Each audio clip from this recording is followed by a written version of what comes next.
এবার আমাদের কি হবে রে? আমাদের কাছে তো সেই রকম টাকাও নেই, আর তিনজনের কাছে যা টাকা ছিল প্রায় শেষ হয়ে এসেছে। যে কিছু একটা করে টাকা উপার্জন করব সেই বয়সও নেই। 70 বছর বয়সে কি আর কাজ করা যায়? আমাদের জীবনে বিপদ ঘনিয়ে আসছে, সংকটকালীন দিন আসতে চলেছে আমাদের। আমার তো ভেবেই ভয় লাগছে। আমাদের কিছু একটা করতেই হবে। এইভাবে চলতে থাকলে না হলে না খেয়ে মরতে হবে। কিন্তু কি করবি? কাজ করার বয়স আছে আর ঠিকঠাক ভাবে হাঁটা চলাই করতে পারি না। কি কাজ করব? তোরা শান্ত হয়ে বস, উত্তেজিত হয়ে যাস না। বিধাতার উপর ভরসা রাখ, উনি ঠিক একটা ব্যবস্থা করে দেবেন। কাজ না করলে বিধাতা কি এসে টাকা দিয়ে যাবে নাকি? এখন আমাদের প্রয়োজনীয় বস্তু হলো টাকা। টাকা ছাড়া দুনিয়া অচল। টাকা না থাকলে খেতে পারবো না রে। এখন আপাতত যা টাকা আছে সেগুলো বাঁচিয়ে বাঁচিয়ে খাই। এসব নিয়ে একটু ভাবনা চিন্তা করতে হবে। যা করার একটু তাড়াতাড়ি করতে হবে, আমাদের হাতে সময় বড় কম। যা করতে হবে ঠান্ডা মাথায় করতে হবে, তাড়াহুড়ো কাজ চোরের, বুঝলি তোরা? রফিক, এত চেষ্টা করেও তো একটা চাকরি জোটাতে পারলাম না, তাই জন্য কাল থেকে একটা খাবার হোটেল খুলছি। ভালোই করেছিস রে, কিছু না কিছু একটা করে তো চালাতে হবে, চুপ করে ঘরে বসে থাকলে তো আর হবে না, বয়সটাও তো বাড়ছে। হ্যাঁ রে ভাই, ওই জন্যই সিদ্ধান্ত নিলাম।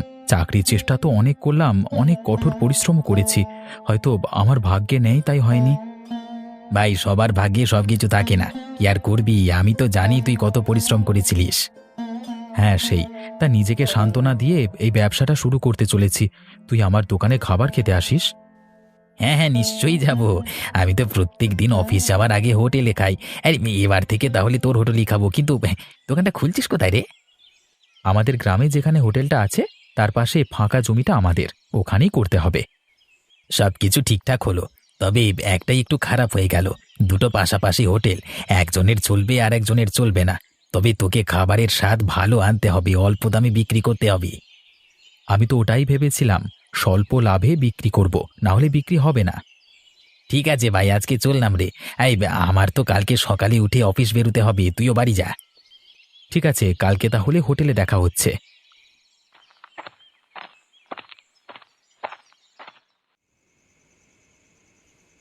বুঝেছো গিন্নি, কালকে থেকে আমাদের পাশে আর একটা খাবার হোটেল হবে। আমাদের গ্রামের ছেলে সৌগত ওই দোকানটা খুলবে।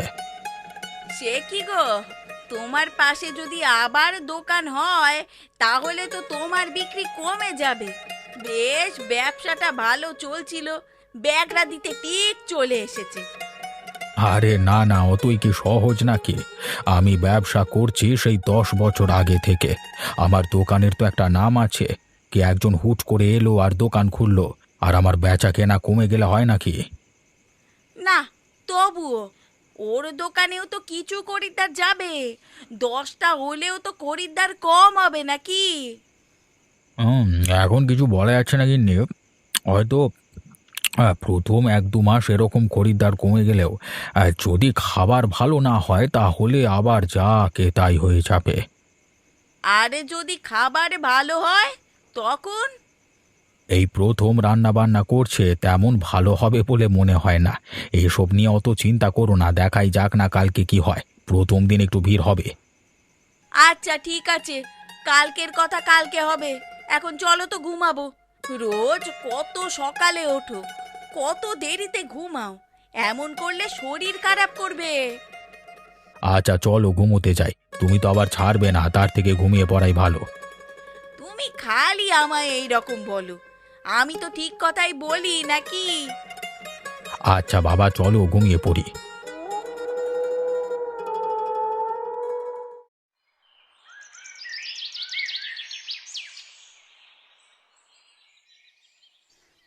কে ভাই সৌগত, আজকে কি রান্না করছো? তোমার দোকানে তো একটা খরিদ্দার দেখছি না। আজকে তেমন কিছু করিনি, মাছের ঝোল আর ভাত করেছি।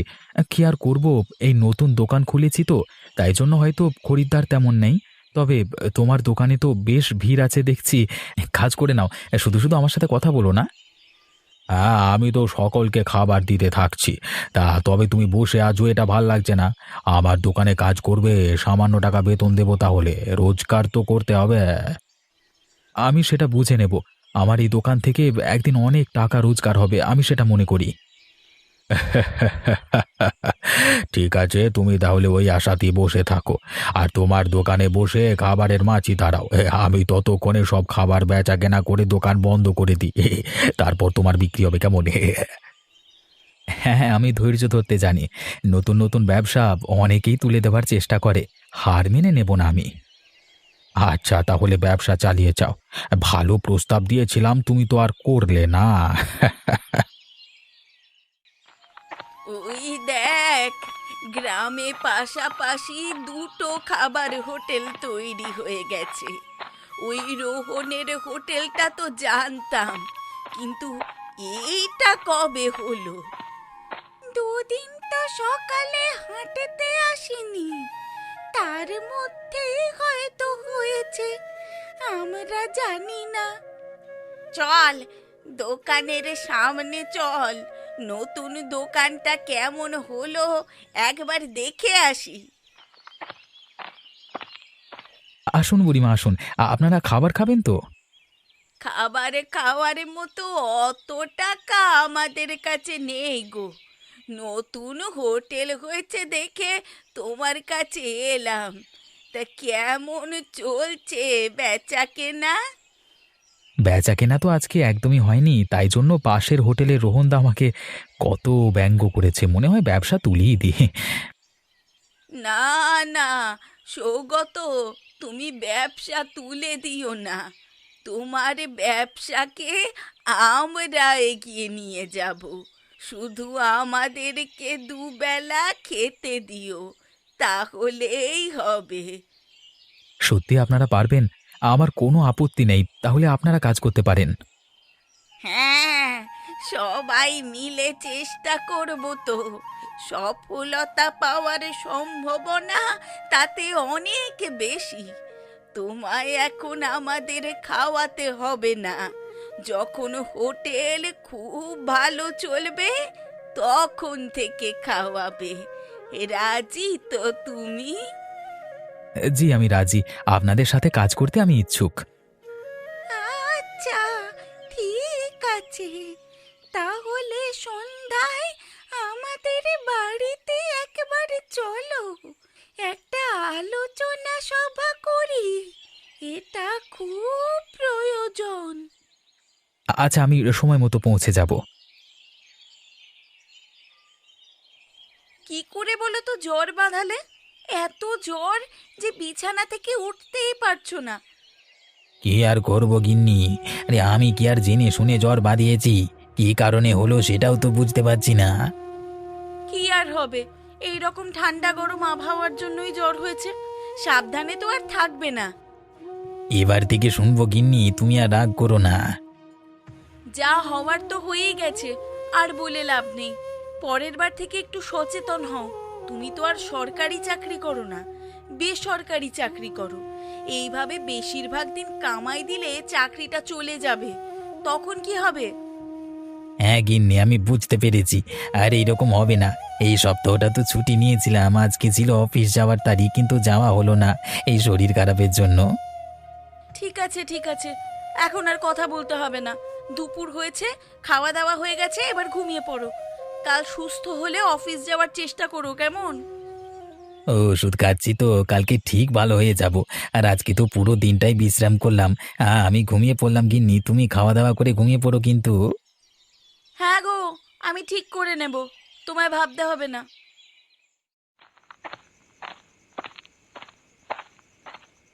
বুড়িমা, আমি এসে গেছি তোমাদের কথা মতো।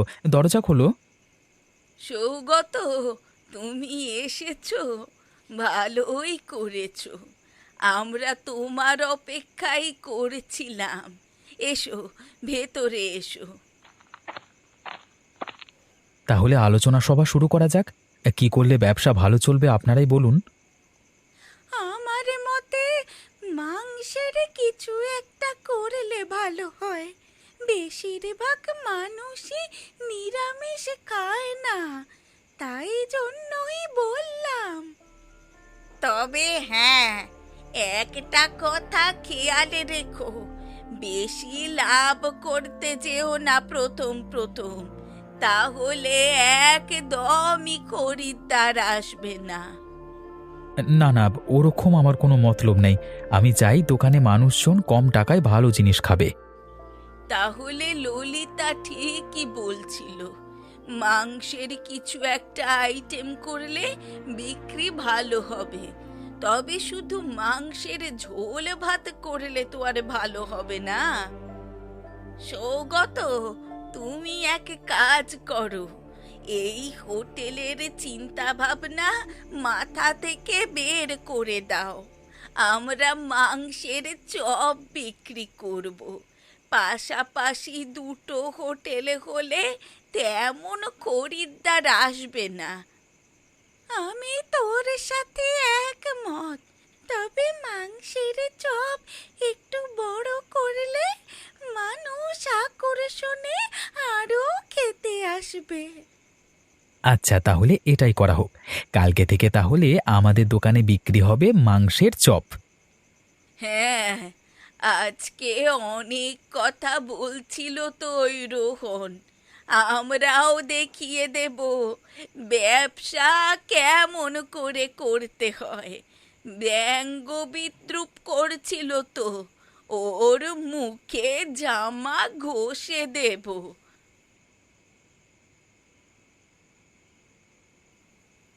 আজকে কেমন বেচা কেনা হলো গো? পাশের হোটেলটার জন্য তোমার তো বেচা কেনা কমে গিয়েছিল মনে হয়। আরে পাশের দোকানটার জন্য আমার দোকান বসে যায়নি, বরং আমার দোকানটার জন্য পাশের দোকানটা বসে গিয়েছে। আমার দোকানে খরিদ্দারের ভিড়, আর ওই সৌগত বসে বসে মাছি তাড়াচ্ছে ওর দোকানে। কি বলো গো? তা মানে ওনার দোকানে একটা খরিদ্দার হয়নি? এক টাকারও বেচা কেনা হয়নি? হ্যাঁ, তুমি ঠিক ধরেছ। আমার দোকান সবার সেরা। আমি ওকে বললাম আমার দোকানে একটা লোকের দরকার, কাজ করবে, মোটামুটি একটা বেতন দেব। বাবুর পছন্দ নয় ওটা। না না, কাউকে কাজে নিতে হবে না। দরকার হলে আমি যাব দোকানে। আমি থাকতে অন্য কাউকে আবার বেতন দিয়ে রাখবে কেন? হ্যাঁ, আরে ওভাবেই হয়। ব্যবসা বড় করতে গেলে লোক লাগিয়ে কাজ করতে জানতে হয়। বড় বড় কোম্পানিগুলো তো এইভাবেই আরো বড় হচ্ছে। না না, এখনো আমাদের ব্যবসা অত বড় হয়ে যায়নি যে ফাঁকের লোক কাজ করবে। দরকার হলে কিছুদিন আমি দোকানে যাব, তোমার হাতে হাতে সাহায্য করব। তারপরও যখন দেখব একটা ছেলের প্রয়োজন, তখন একটা ছেলে নিয়োগ করব নয়। আচ্ছা বাবা, তাই হবে। আমার একটা মাত্র বউ বলেছে, সেটা তো শুনতেই হয়। 7টা নয়, 5টা নয়, একটা মাত্র বউ আমার। থাক থাক, আর আদিককে তা করতে হবে না। এবার চুপ করে ঘুমিয়ে পড়ো, আমার ভালো লাগছে না। আচ্ছা ঠিক আছে, ঘুমিয়ে পড়ো। আমি আর বক বক করবো না, আমিও ঘুমাই।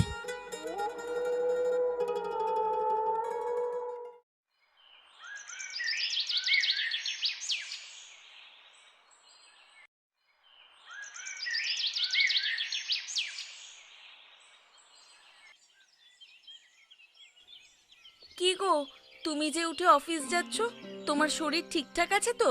ওখানে গিয়ে কোনো অসুবিধা হবে না তো? আমি এখন একদম সুস্থ আছি, তুমি একদম চিন্তা করো না। আর এইমাত্র তো আমি ওষুধ খেলাম, আর একটু অসুবিধা হচ্ছে না আমার। এই, তুমি ব্যাগে টিফিন ঢুকিয়ে নিয়েছো? আমি যে এত কষ্ট করে বানালাম। হ্যাঁ গো পাগল বউ আমার, আমি সব গুছিয়ে নিয়েছি। আমার স্ত্রী এত কষ্ট করে বানিয়েছে, আর আমি সেই কষ্ট বিফলে যেতে দেব তোমার মনে হয়? আমি জানি সেটা। তুমি আমার কষ্ট কোনোদিনও বিফলে যেতে দেবে না। সাবধানে যেও, আর কাজ হলেই বাড়ি ফিরে আসবে। আজকে আর কোথাও আড্ডা নয় কিন্তু। কেন গো, আমি তো প্রত্যেক দিন ফেরবার পথে সৌগতর সাথে আড্ডা মারি। আজকে একবারটি বেশিক্ষণ নয় মানে। না, আজকে একদম নয়। তোমার শরীর দুর্বল, তোমার বিশ্রামের প্রয়োজন। আমি কিন্তু আজ কিছুতেই ছাড়বো না। আজ যদি শুনেছি যে আড্ডা দিয়েছো, তাহলে তোমার একদিন কি আমার একদিন। আচ্ছা, তুমি বারণ করে দিয়েছো তো, এই তোমার তো আমি সব কথা শুনি, এটাও শুনবো। এখন আমি যাই, হ্যাঁ? যাই বলতে নেই, বলো আমি আসছি। আচ্ছা গিন্নি, আমি আসছি, নিজের খেয়াল রেখো কেমন।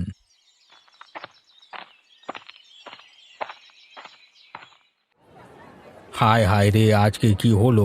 আমার দোকানে তো বেশি খরিদ্দার আসছে না। এত খাবার কি নষ্ট হবে নাকি? আমার তো খুব বড় লস হয়ে যাবে। কালকে আমি সৌগতকে ব্যঙ্গ করছিলাম, ওটা উচিত হয়নি। আসুন আসুন, সকলে এই দিকে আসুন। খেয়ে যান সুস্বাদু বড় বড় মাংসের চপ। একবারে খেলেই এই খাবারের প্রেমে পড়ে যাবেন। এই, তুই কি রকম প্রচার করছিস রে? যা পারছিস তাই বলছিস। আরে, আমাদের খাবার যেমন সুস্বাদু সেই রকমই তো কথা বলতে হবে, তাই না? তবে তো মানুষজন আসবে। আমার শরীরের বয়স বাড়তে পারে, কিন্তু মাথার বয়স বাড়েনি। বুদ্ধিটা আগের মতোই আছে। সৌগত, সব ঠিকঠাক ভাবে টাকা পয়সা নিচ্ছ তো? সবার থেকে দেখে দেখে নেবে। হ্যাঁ, আমি সবকিছু ঠিকঠাকই নিচ্ছি। তোমাকে যেটা বললাম সেটা ভালোভাবে করো। এইসব খরিদ্দারগুলো ছেড়ে তোমরা সকলে খাবার খেয়ে নেবে। সেই কোন সকালবেলায় এসেছো। এই দোকানটার জন্য আমাদের ভবিষ্যতের খাওয়া দাওয়ার ব্যবস্থা হলো। আমি বলেছিলাম না তোদের, বিধাতা ঠিক কিছু একটা উপায় বের করে দেবে। দেখ, কোথা থেকে কোথায় কি হয়ে গেল। হ্যাঁ রে, ভাবাই যায় না যে এই রকম কিছু একটা ঘটবে। এই পৃথিবী বড়ই অদ্ভুত। কখন কি ঘটে কেউ জানে না। এখানে সবই মায়া। আর ভাষণ শুনতে হবে না, এবারে চুপচাপ কাজ কর।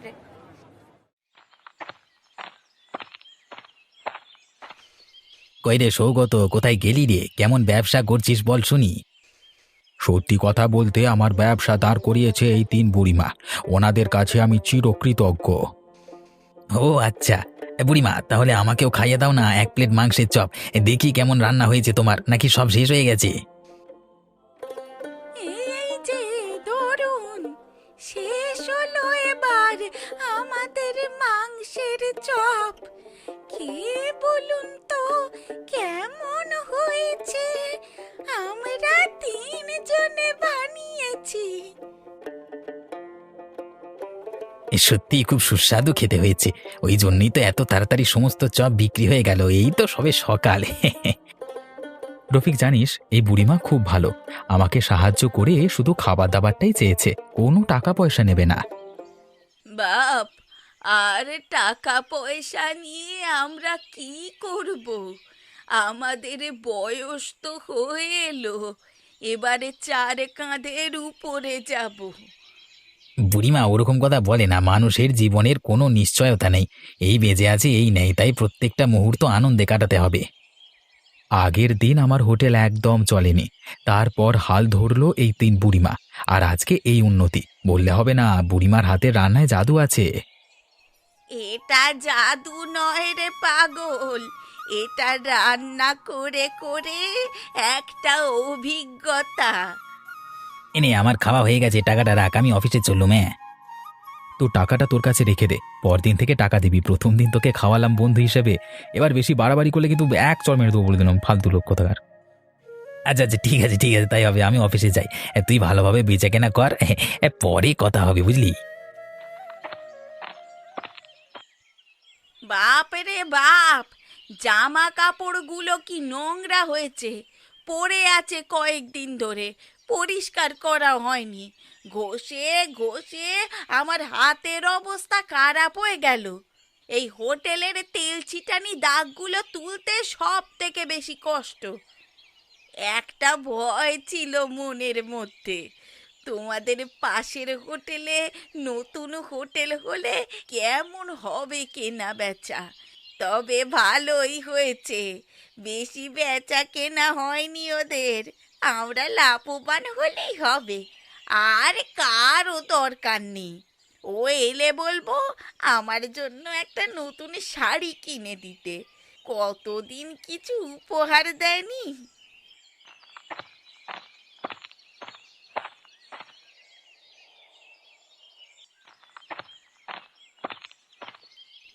ওহ, এতক্ষণে কাজ শেষ হলো।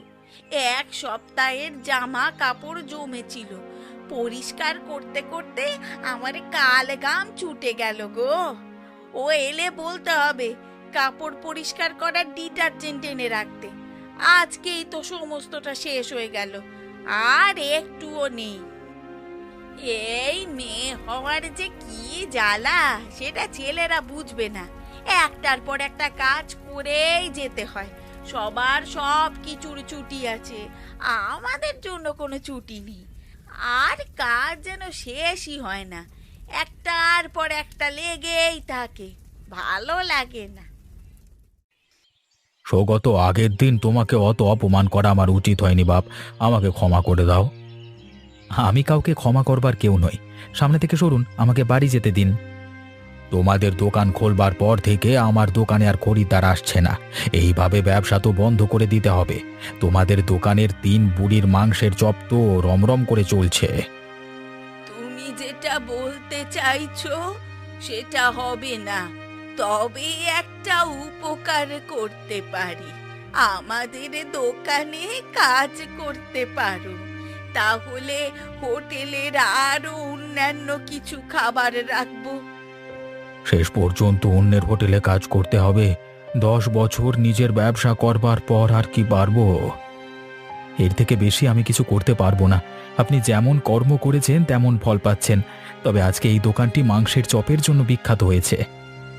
আচ্ছা, আমি আপনাদের দোকানে কাল থেকে কাজ করব। যা হোক করে তো সংসার চালাতে হবে, বাড়িতে তো বউ আছে। আগের দিন এই দোকানটাকেই ব্যঙ্গ করেছিলে, তাই না? বসে বসে মাছি তাড়া, আরো কত কথা। এখন কেমন লাগলো মাছি তাড়িয়ে? সত্যি আমার বড় ভুল হয়েছে। কারোর বিপদে এইভাবে হাসা উচিত নয়। কারোর বিপদে হাসলে আমার বিপদেও লোক হাসবে। কাল থেকে আমি এই দোকানে মাংসের চপ বিক্রি করব আপনাদের সাথে। ঠিক আছে, তাহলে এই দুটো দোকান আজকে থেকে একটাই হলো। আর এই দোকানে তুমি শুধুমাত্র একটা কর্মচারী, কাউকে ছোট করা উচিত নয়। সমাজে একটা কথা প্রচলিত আছে, যারে কেউ নেই তার কাছে বিধাতা আছে। আজকে সৌগত অনাথ, তাই জন্যই হয়তো আমাদেরকে বিধাতা পাঠিয়েছেন ওর কাছে।